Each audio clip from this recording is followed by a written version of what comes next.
Essula ey'omukaaga.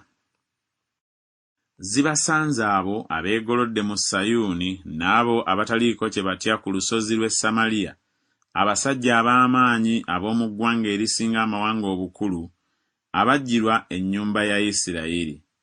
Muyite mugende e Kalume mulabe, muveeyo mugende e Kamasi ekikulu, mulyoke muserengete e Gaasi eky'Abafirisuuti.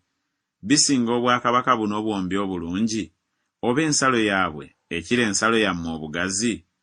Mmwe abateeka ewala olunaku olubi ne musembeza kumpi entebe y'ekyejo, abagalamira ku bitanda eby'amasanga ne beegololera ku biriri byabwe, ne balya abaana b'endiga ab'omu kisibo n'ennyana nga baziggya mu kisibo.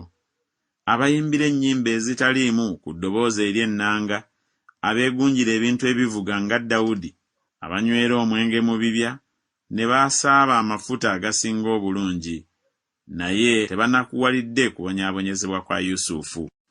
Kale kye baliva bagenda mu busibe wamu n'abo abaasooka okugenda mu busibe, n'ebinyumu byabo abeegolola birivaawo.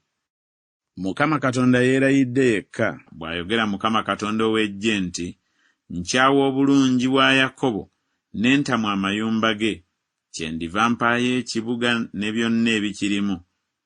Awo olulituuka, abantu 10 bwe balisigala mu nnyumba emu balifa.